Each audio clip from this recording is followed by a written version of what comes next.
Thank you, Mr. Chairman. Ranking Member Rush, Mr. Waxman, Mr. Upton, thank you for the opportunity to be here this morning to focus on energy efficiency specifically. I don't know how you do this, but the fact that you actually have your cups this morning that talk about energy efficiency, I don't know if you do this for every hearing over here, but kudos to the committee here for being on subject. You note in your introduction of me that as the ranking member on the Energy Committee, I would obviously have an interest in this, but coming from the state of Alaska, as I do, where in some of our remote rural communities, Alaskan families are spending up to 47% of the family's budget on energy. There is every reason to be efficient. There is every reason to squeeze everything that you can out of the energy that comes our way. So I've taken a very keen interest in it. And as a consumer of energy, as we all are, we should all be focused on energy and what we can do to make a difference. Before I get into the specifics of energy efficiency, I want to offer some context for it in the position of a broader, more comprehensive look at energy policy. I brought with me today one of the Hill's bestsellers. This is Energy 2020, a brilliant piece of 115 pages focusing on all things energy. And it's not very often around here that we actually see 200 recommendations on energy policy come out, a focus on energy as the bigger picture in terms of what we can do to strengthen our economy. I would commend it to you. It's available on my website. But let me give you the Reader's Digest condensed version. It starts with a simple premise that energy is good. You can distill it in a bumper sticker, but think about it, it provides the basis for modern society. It allows us to lead happy and productive lives. It allows us to produce food, to manufacture, to communicate, to move. It's all good. And to give you 5 easy principles, when we talk about energy, we should strive to make energy abundant, affordable, clean, diverse, and secure.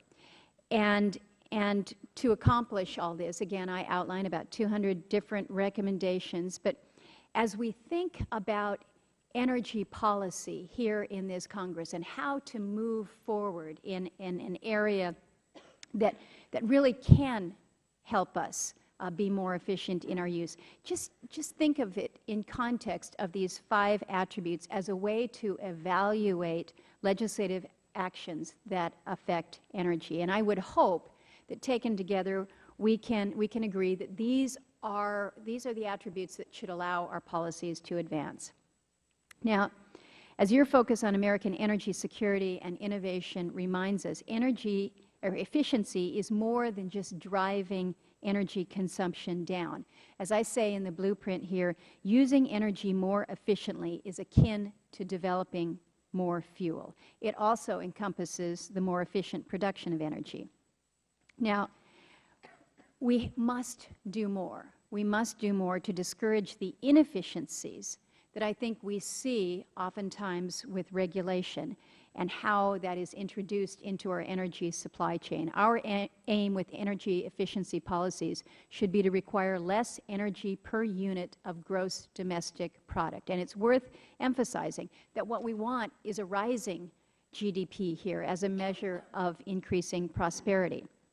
To underscore for the discussion of efficiency, we must never lose sight of the fact that we want our nation, in fact, we want the world, to be more prosperous.